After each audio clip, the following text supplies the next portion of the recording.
Waste थाना Pirabad police ने घर से लाखों रुपए मालियत का सामान और नकदी लौटने वाले डाकुओं को गिरफ्तार कर लिया।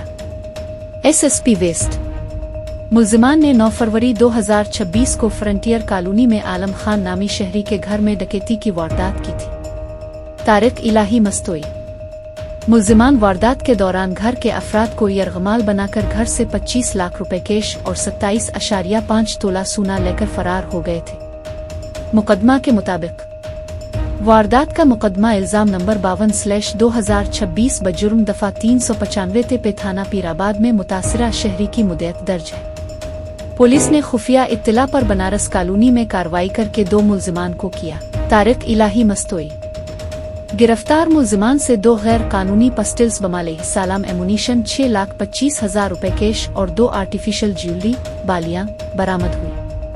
गिरफ्तार मुलजिमान के खिलाफ सिंध असलहा एक्ट के तहत मजीद मुकदमा दर्ज करके तफ्तीश का आगाज कर दिया गया है। एसएसपी वेस्ट गिरफ्तार मुलजिमान ने मोहम्मद हसीब वलद हयात खान और इस्माइल वलद अब्दुल जाहिर शामिल हैं, जबकि मुलजिमान के साथियों की गिरफ्तारी के लिए कार्रवाइयां जारी हैं। गिरफ्तार मुलजिमान ने मुतासिरा शहरी का साला भी शामिल है, जिसने वारदात की मंसूबाबंदी की और घर का दरवाजा खोलकर मुलजिमान को दाखिल किया।